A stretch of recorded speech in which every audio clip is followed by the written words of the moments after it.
Praise the Lord. Praise the Lord. Hallelujah.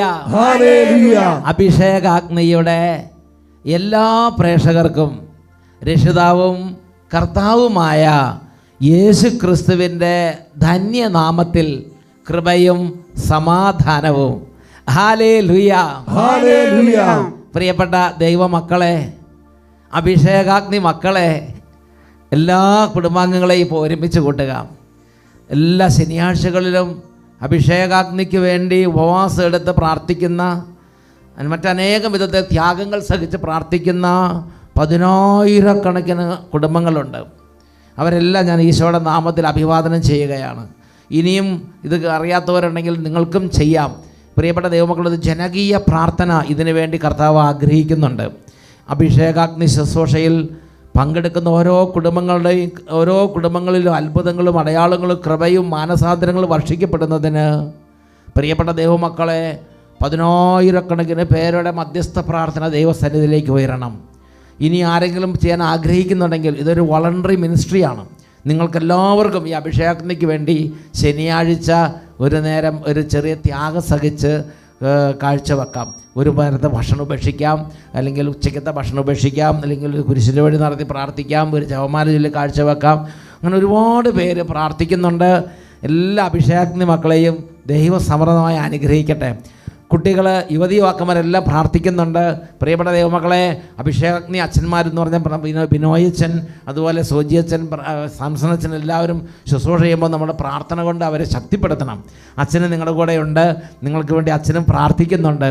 ഇന്ന് നിങ്ങളോട് കൂടെ ആയിരിക്കാൻ ദൈവം തന്ന ഈ അവസരത്തെ ഓർത്ത് ഞാൻ ദൈവത്തിന് കോടാനുകോടി നന്ദി പറയുകയാണ്. എൻ്റെ പ്രിയപ്പെട്ട ദൈവമക്കളെ, ഇന്ന് നമ്മൾ ചിന്തിക്കുന്നൊരു വചനം വിലാപത്തിൻ്റെ പുസ്തകത്തിൽ 3-ാം അധ്യായത്തിൽ 19-ാം തിരുലിഖിതമാണ്. ദൈവത്തിൻ്റെ വചനം എങ്ങനെ പറയണത്? എൻ്റെ കഷ്ടതയുടെയും അലച്ചിലിൻ്റെയും ഓർമ്മ കൈപ്പേറിയ വിഷമാണ്. എൻ്റെ പ്രിയപ്പെട്ട ദൈവമക്കൾ, അനേകം പേരുടെ വേദനയാണത്. ഇന്ന് വേദനിക്കുന്ന ഹൃദയങ്ങളെ കർത്താവ് തൊടാൻ പോവുകയാണ്. ഞാൻ അട്ടപ്പാടിയിൽ താമസിച്ചുള്ള ധ്യാനം നടത്തുമ്പോൾ താമസിച്ച ധ്യാനം കൂടി ഒരു ദൈവപൈതൃക അനുഭവം പറഞ്ഞു.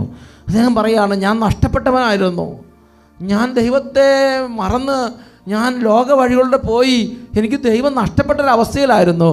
എന്നാൽ ദൈവത്തിൻ്റെ അനന്ത കാരുണ്യത്താൽ അദ്ദേഹം തിരിച്ചു വരാൻ ഇടവന്നു. അദ്ദേഹത്തിന് ദൈവത്തെ തിരിച്ചു കിട്ടി. ആ സന്തോഷം അദ്ദേഹം പങ്കുവെക്കുന്ന ഒരു അനുഭവം എൻ്റെ ശ്രദ്ധയിൽപ്പെടുകയുണ്ടായി. എൻ്റെ പേര് ജോസ്റ്റിൻ. വീട് തൃശ്ശൂർ ജില്ലയിൽ പറപ്പുകര എന്ന് പറഞ്ഞ ഒരു ഗ്രാമപ്രദേശത്താണ്. ഇരിഞ്ഞാലക്കുട ഡയസിസാണ്.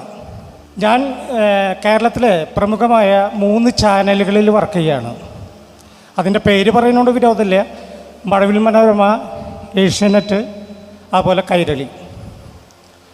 ഞാൻ എവിടെ പ്രോഗ്രാമിന് പോകുമ്പോഴും, ഇപ്പോൾ ബാംഗ്ലൂർ പോയി കഴിഞ്ഞാലും മദ്രാസിൽ പോയാലും എവിടെ ചെന്നാലും, ഇപ്പോൾ കോയമ്പത്തൂർ ഗാന്ധിപുരം എയർപോർട്ട് റോഡ് വരുന്ന എല്ലാവർക്കും ചോദിക്കാൻ രണ്ട് കാര്യമുള്ളൂ: സഹിയോൻ, സേവിറച്ചൻ. അപ്പം ഞാൻ തന്നെ ഇതെന്തത് സംഭവം കൺഫ്യൂസ്ഡായി. അന്ന് തൊട്ട് എൻ്റെ മനസ്സിലൊരു ആഗ്രഹമാണ്, എനിക്ക് ഈ സഹിയോൻ ധ്യാന കേന്ദ്രത്തിൽ വരണം, സേവിറച്ചനൊന്ന് കാണണം, അനുഗ്രഹം വാങ്ങണമെന്ന്.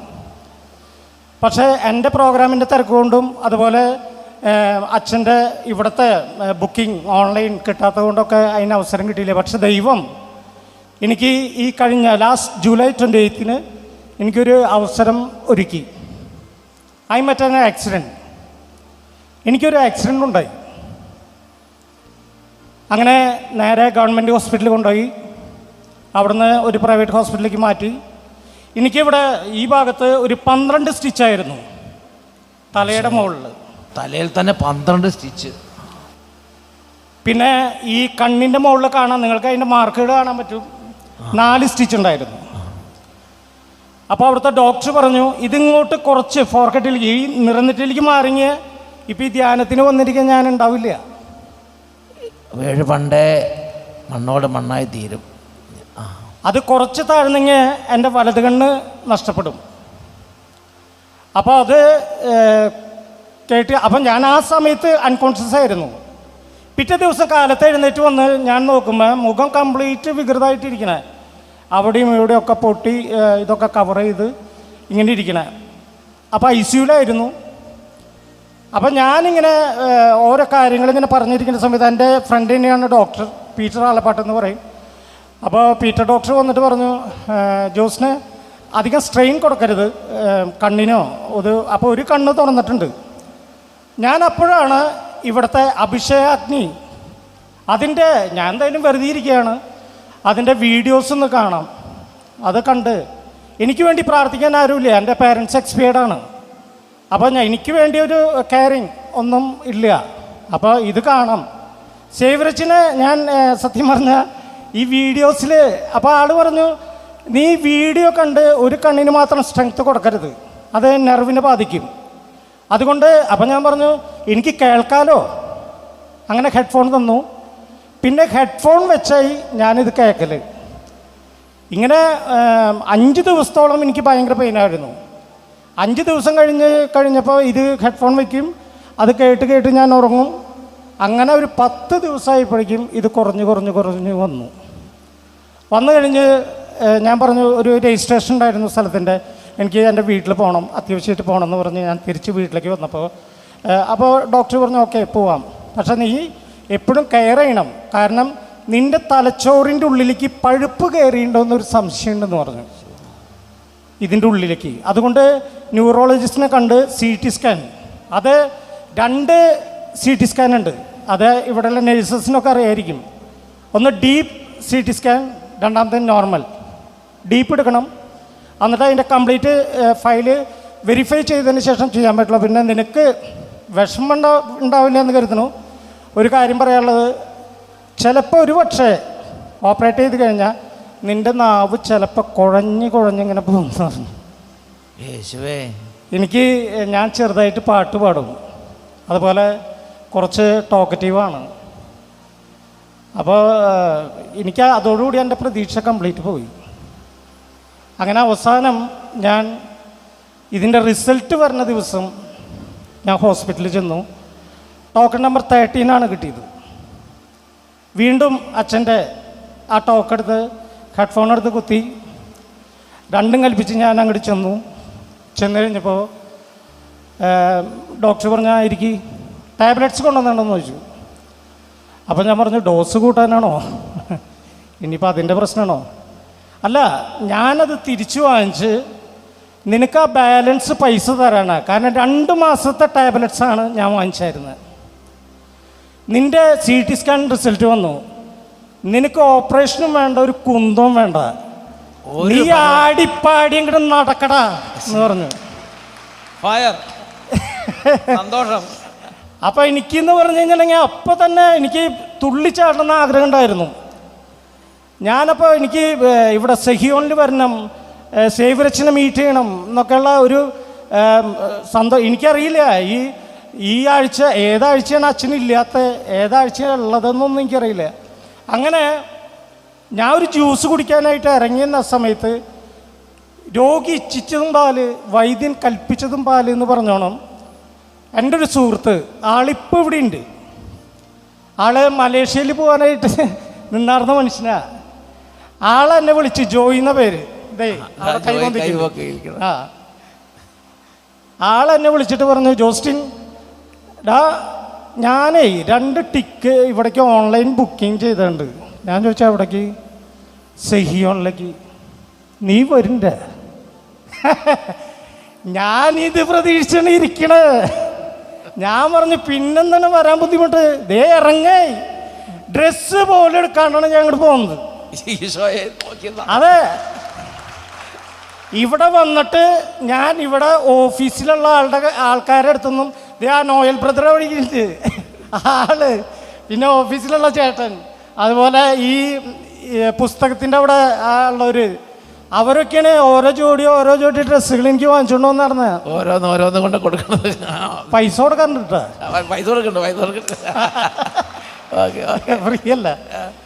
അപ്പം എന്തായാലും എനിക്ക് സംസാരിക്കാനും ഇതൊക്കെ കൃപ തന്ന ദൈവത്തിന് നന്ദി പറയുന്നു. വലിയ അത്ഭുതം. Yes, of course. അതായത് at the nick of the time I didn't feel anything, nothing. എനിക്ക് അത്രയ്ക്കും ഞാൻ അത്ര പെർഫെക്റ്റ് എന്ന് പറയാനില്ല. പക്ഷേ ഇവിടെ വന്നതിന് ശേഷം ഞാനൊരു 3 തീരുമാനങ്ങൾ എടുത്തിട്ടുണ്ട്.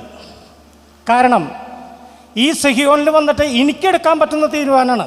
കാരണം ഞാൻ ഒരു സ്ക്രിപ്റ്റ് റൈറ്ററും കൂടിയാണ്. ഈ കോമഡി പ്രോഗ്രാമുകൾക്ക് വേണ്ടി ഈ യേശുവിൻ്റെ അഭിഷിക്തരെയും അതുപോലെ പ്രേക്ഷിതന്മാരെയും ശിഷ്യന്മാരെയും ഒക്കെ കളിയാക്കിയിട്ട് ഒരുപാട് സ്ക്രിപ്റ്റ് ചെയ്തിട്ടുണ്ട്. ഇനി എൻ്റെ ജീവിതത്തിൽ എൻ്റെ പേനയുടെ തുമ്പത്തോ നാവിൻ്റെ ഭാഗത്തൊന്നും അതുണ്ടാവില്ല. അതുപോലെ 2 ഈ കുർബാന ഞാൻ കാണാൻ പോവാറ് to seen and to be seen എന്ന് പറയും. കാണാനും കാണപ്പെടുവാനും വേണ്ടിയിട്ട് ഞാൻ പോവാറ്. കുറേ പേര് എന്നെ കാണണം, എനിക്ക് കുറേ പേരെ കാണണം. പക്ഷെ ഇനി ഞാൻ കാണാൻ പോണത് കുർബാന അർപ്പിക്കാനാണ്, കാണാനല്ല. കുർബാന അർപ്പിക്കാനുള്ള ഒരു തീരുമാനം ഞാൻ എടുത്തേക്കണം. അപ്പോൾ ഈ തീരുമാനങ്ങൾ പോലെ തന്നെ എനിക്ക് ഒരു പെർഫെക്റ്റ് പേഴ്സൺ എന്നൊന്നും പറയാൻ ഞാനാണല്ല. എൻ്റെ പ്രാർത്ഥനയിൽ എപ്പോഴും ഞാൻ നിങ്ങളോർക്കും. അതുപോലെ നിങ്ങളുടെ പ്രാർത്ഥനയിൽ എപ്പോഴും ഈ എളിവനെ ഓർക്കണം. ഞാൻ എന്നോട് പറഞ്ഞാണ് സ്ട്രെയിൻ ചെയ്തിട്ട് ഒറ്റ പാട്ടും പാടാൻ പാടില്ല എന്നാണ്. പക്ഷേ ഞാൻ ആ സത്യനായക ജി മൈനർ ഒരു 4 വരി ഒന്ന് പാടി കേൾപ്പിക്കുകയാണ് ദൈവസന്നിധിയിൽ. കർത്താവിന് മഹത്വം കൊടുക്കാൻ വേണ്ടി പാടുകയാണ് കേട്ടോ. സത്യനായക മുക്തിദായക പുൽത്തൊഴുത്തിൽ പുളകമായ സ്നേഹഗായക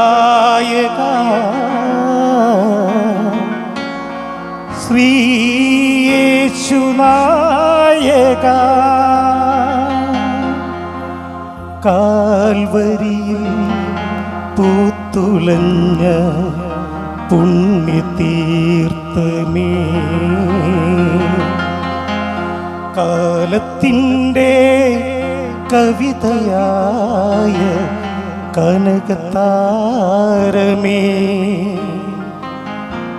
നിന്നൊളി കണ്ടുണർന്നിടാത്ത കണ്ണു കണ്ണാണോ നിന്റെ കീർത്തി കേട്ടിടാത്ത കാതു കാതാണോ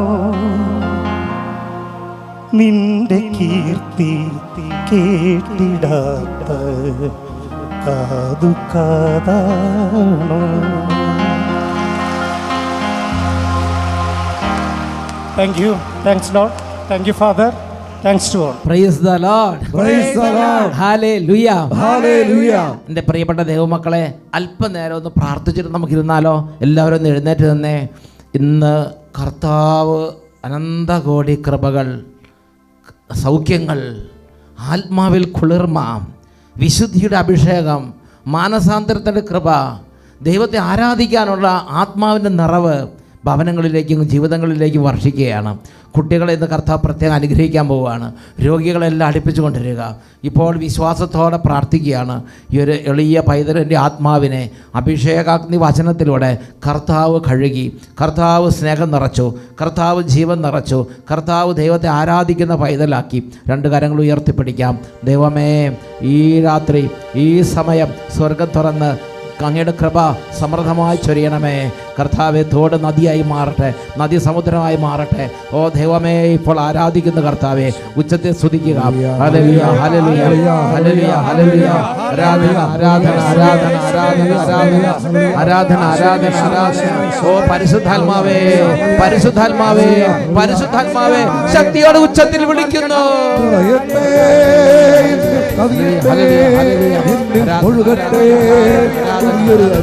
പരിശുദ്ധാത്മാവേ, ആരാധന, കവിയത്തെ ഒഴുകത്തെ പുതിയൊരു അഭിഷേകം നിറയത്തെ കവിയത്തെ ഒഴുകത്തെ പുതിയൊരു അഭിഷേകം. എല്ലാ മക്കളും പ്രാർത്ഥിക്കുക. ഓ ദൈവത്തിൻ്റെ ആത്മാവേ, സകലത്തെയും നവീകരിക്കുന്ന പരിശുദ്ധാത്മാവേ, ആത്മാവിനെ പുതുക്കി പണിയുന്ന പരിശുദ്ധാത്മാവേ, കുടുംബങ്ങൾക്ക് പുതിയ ദിശാബോധം നൽകുന്ന പരിശുദ്ധാത്മാവേ, പ്രകാശം കൊണ്ട് നിറയ്ക്കുന്ന പരിശുദ്ധാത്മാവേ, ആരാധിക്കുന്നു. Hallelujah, hallelujah. ആരാധന. മനസാന്തരം ഇല്ലാത്ത മാനവരെ നേടിടുവാൻ പരിശുദ്ധാത്മാവേ, ഇതുവരെയും പാപസുഖം വെടിയാത്ത ജീവിതങ്ങളെ നേടിടുവാൻ ആത്മാവേ വരദാനത്തിൻ ശക്തി അയച്ചു നയിക്കണമേ. പോലെ ഇന്നിവിടെ അത്ഭുത ശക്തി വെളിപ്പെടുവാൻ ആത്മാവേ വരദാനത്തിൻ ശക്തി അയച്ചു നയിക്കണമേ. ആദീനെ പോലെ ഇന്നിവിടെ അത്ഭുത ശക്തി വെളിപ്പെടുവാൻ നിറയട്ടെ കൈകൾ ഉയർത്തി വലിയ ആഗ്രഹത്തോടെ പരിശുദ്ധാത്മാവേ ഇപ്പോൾ ഈ ഭവനത്തിലേക്ക് നിറയണമേ. ഹൃദയത്തിലേക്ക് നിറയണമേ.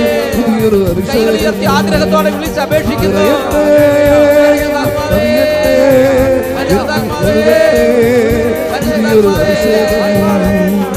നിലവിളിച്ച് പ്രാർത്ഥിക്കുന്നു.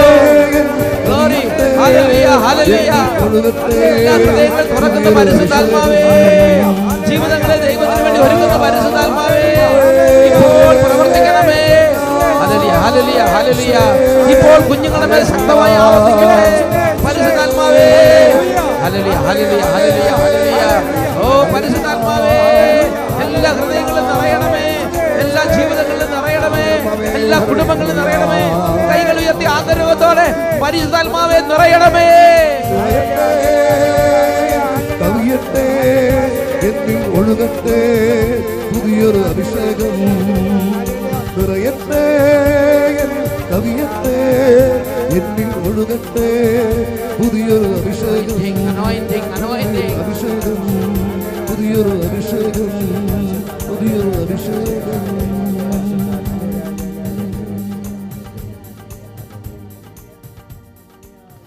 പരിശുദ്ധാത്മാവായ ദൈവമേ, ഇന്ന് ഈ ശുശ്രൂഷയിൽ പങ്കുചേരുന്ന എളിയ മക്കളെ, പ്രത്യേകിച്ച് ആത്മാവിൽ വേദനിക്കുന്ന ഓരോരുത്തരെയും അവിടുന്ന് സ്പർശിക്കണമേ.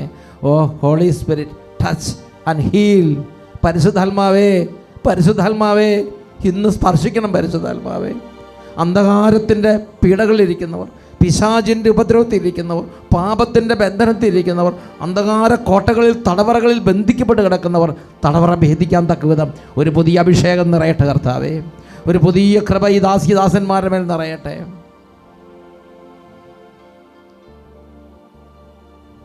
In Jesus' name, Amen. Amen. Amen. Amen. ഇരിക്കാം.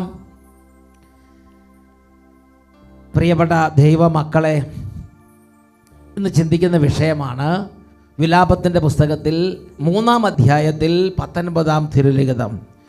എൻ്റെ അലച്ചിലിൻ്റെയും കഷ്ടതയുടെയും ഓർമ്മ കൈപ്പേറിയ വിഷമാണ്.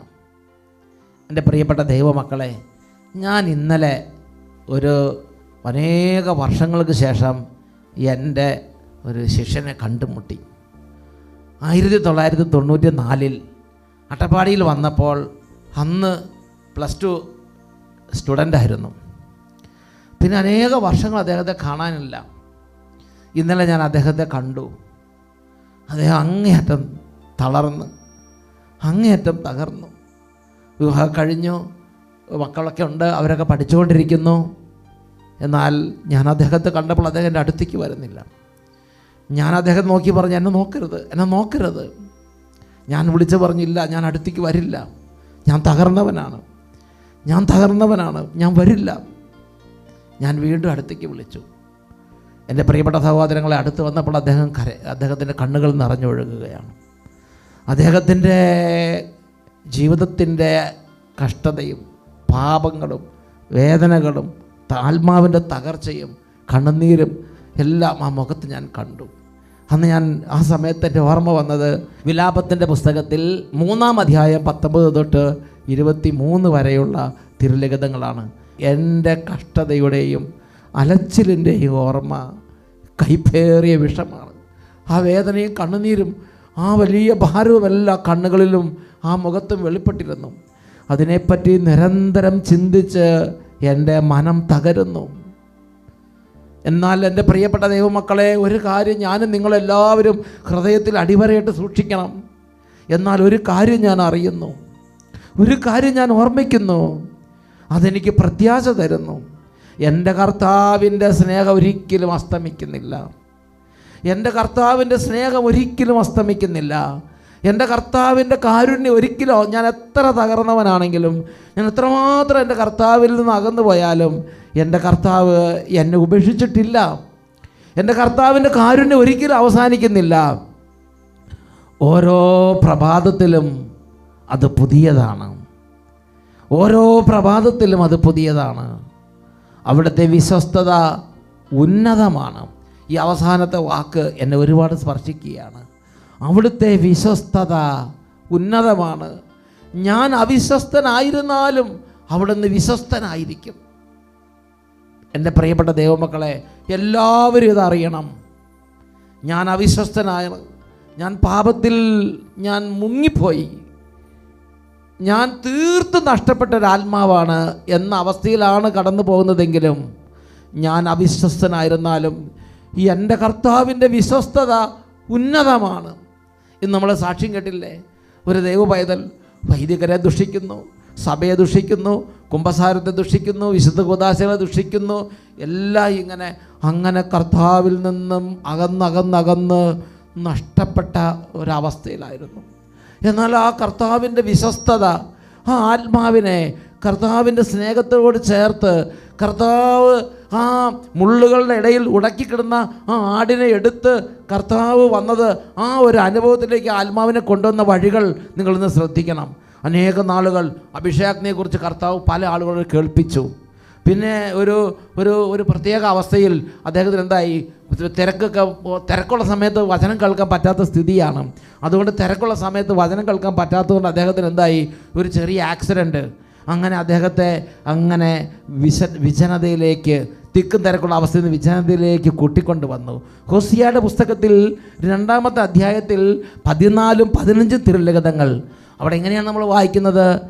ഞാൻ അവളെ വശീകരിച്ച് വിജനപ്രദേശത്തേക്ക് കൊണ്ടുവരും, അവളോട് ഞാൻ ഹൃദ്യമായി സംസാരിക്കും, അവിടെ വെച്ച് ഞാൻ അവൾക്ക് അവളുടെ മുന്തിരിത്തോട്ടങ്ങൾ നൽകും, ആഗോർ താഴ്വര ഞാൻ പ്രത്യാശയുടെ കവാടമാക്കും. അവളുടെ യുവത്വത്തിൽ എന്ന പോലെ, ഈജിപ്തിൽ നിന്ന് അവൾ പുറത്തു വന്നപ്പോഴെന്ന പോലെ അവിടെ വെച്ച് അവൾ എൻ്റെ വിളി കേൾക്കും. എൻ്റെ പ്രിയപ്പെട്ട സഹോദരൻ, ഈ ആരാണ് ഈ അവൾ? ആരാണ് ഈ ഞാൻ എന്ന് പറയുന്നത് കർത്താവാണ്. അവളെന്ന് പറയുന്നത് ഓരോ മനുഷ്യാത്മാവുമാണ്. പാപത്തിൽ നഷ്ടപ്പെട്ട്, ദൈവത്തിന് ഒട്ടും ഇടയില്ലാത്ത വിധം തീർത്തും നഷ്ടപ്പെട്ട് ദൈവത്തിൽ നിന്ന് അകന്നു പോയ ഓരോ മനുഷ്യാത്മാവുമാണ് ഇവിടെ പ്രതിപാദ്യ വിഷയം.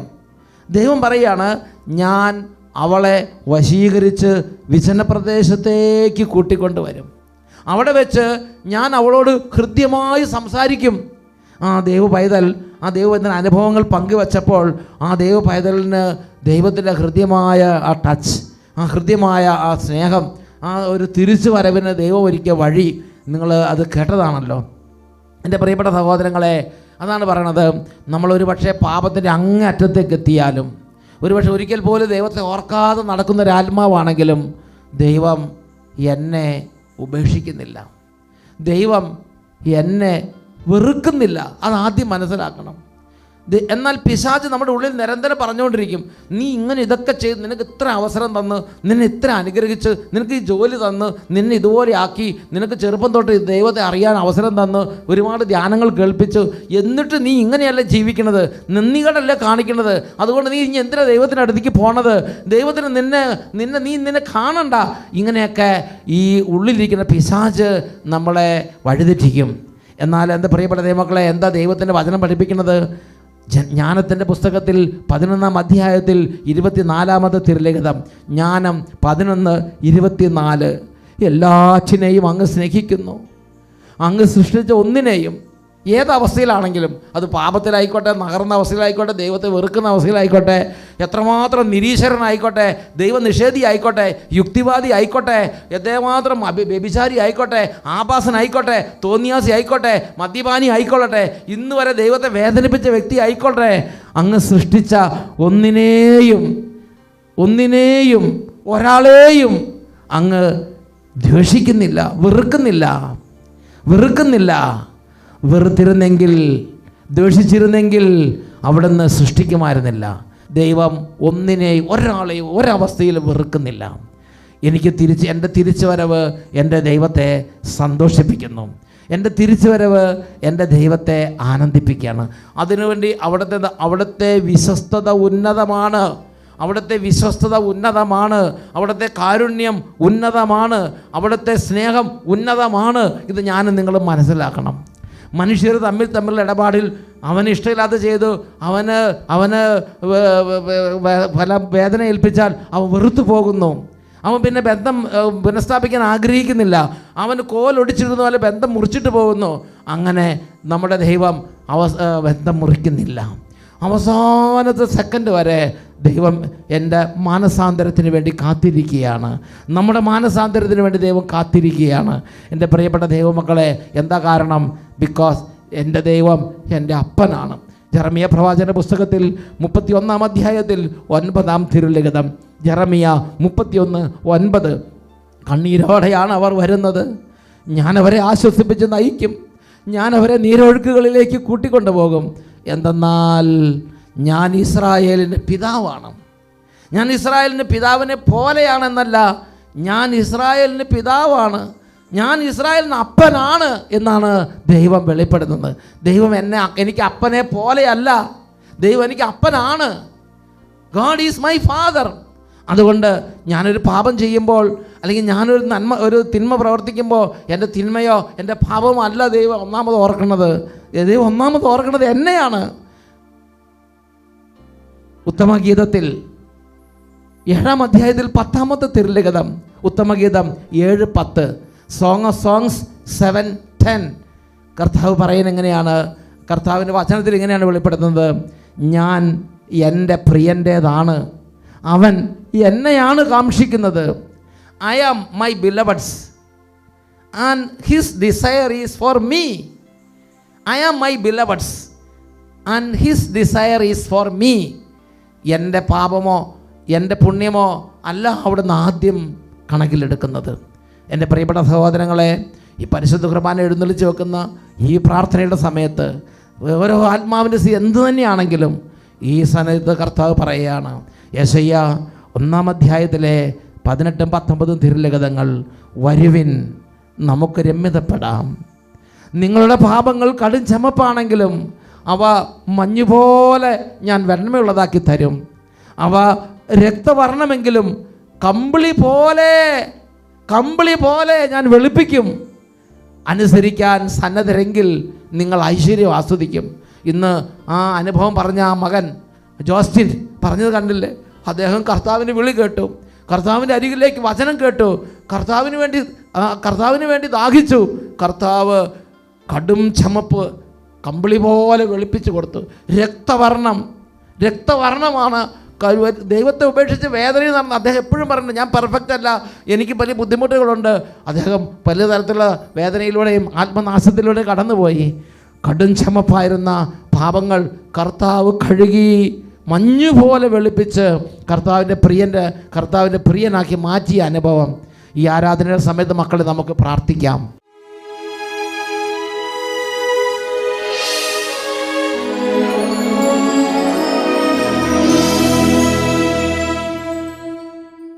പ്രിയപ്പെട്ട ദൈവമക്കളെ, എല്ലാവരും ദിവ്യകാരുണ്യ ഈശോയുടെ മുട്ടുമേൽ നിൽക്കുക. ഈ സമയം പ്രാർത്ഥിക്കാൻ പോവുകയാണ്. രോഗികളായ മക്കൾ കട്ടിലിൽ തന്നെ കിടന്നോ, കുഴപ്പമില്ല. പ്രിയപ്പെട്ട മക്കളെ, കുഞ്ഞുമക്കളും യുവതീവാക്കന്മാരെല്ലാം കരഞ്ഞ് പ്രാർത്ഥിക്കണം. പാപത്തിൽ വേദനിക്കുന്ന ഹൃദയങ്ങൾ, ഇനി എനിക്ക് രക്ഷപ്പെടാൻ പറ്റുമോ? ഇനി എനിക്ക് രക്ഷയുണ്ടോ? ദൈവം പോലും എന്നെ ഉപേക്ഷിച്ചു, ഇനി ഞാൻ എങ്ങനെ ദൈവത്തിനടുത്തേക്ക് പോകും? എൻ്റെ ആത്മാവ് തകർന്നു, എൻ്റെ ആത്മാവ് തളർന്നു. എത്ര നാളായി ഞാൻ പരിശ്രമിക്കുന്നു, എനിക്കിനി രക്ഷപ്പെടാൻ പറ്റില്ലായിരിക്കും, ഞാൻ നരകത്തിലേക്ക് പോകുമായിരിക്കും. ഇങ്ങനെ ഇരിക്കുന്ന എല്ലാ ആത്മാക്കളും, വേദനിക്കുന്ന മുഴുവൻ ആത്മാക്കളും ഇപ്പോൾ കരഞ്ഞ് നിലവിളിക്കണം. എൻ്റെ കർത്താവ് ഒരിക്കലും എന്നെ ഉപേക്ഷിക്കുന്നവനല്ല. അവിടുത്തെ വിശ്വസ്തത ഉന്നതമാണ്. അവിടുത്തെ കാരുണ്യം ഒരിക്കലും അവസാനിക്കുന്നില്ല. മരിക്കുന്ന സെക്കൻഡ് വരെ അവിടെ നിന്ന് എനിക്ക് വേണ്ടി കാത്തിരിക്കുകയാണ്. ഈ വിശുദ്ധ ലൂക്കായുടെ സുവിശേഷം 15-ാം അധ്യായത്തിൽ 7-ാമത്തെ വാക്യം, അനുതാപം ആവശ്യമില്ലാത്ത 99 നീതിമാന്മാരെ കുറിച്ച് എന്നതിനേക്കാൾ അനുതപിക്കുന്ന ഒരു പാപിയെക്കുറിച്ച് സ്വർഗത്തിൽ കൂടുതൽ സന്തോഷമുണ്ടാകും എന്ന് ഞാൻ നിങ്ങളോട് പറയുന്നു. നമ്മുടെ കർത്താവ് നമ്മെ പഠിപ്പിച്ചു. രണ്ട് കാര്യങ്ങൾ നന്നായിട്ട് ഉയർത്തിപ്പിടിക്കുക, ഈശോയിലേക്ക് നോക്കുക. എത്ര വിശുദ്ധത്തിൽ യേശുവിനെ വിളിക്കാമോ അത്ര വിശുദ്ധത്തിൽ യേശുവിനെ വിളിക്കുക. യേശുവേ യേശുവേ യേശുവേ യേശുവേ. എല്ലാവരും ഈശോയുടെ സന്നിധിയിലേക്ക് കൈകൾ ഉയർത്തി ഉച്ചത്തിൽ വിളിക്കുന്നു.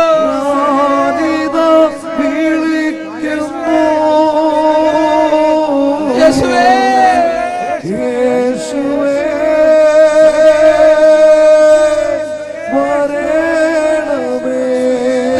മുറുങ്ങി ഉച്ചത്തിൽ വിളിക്കുന്നു.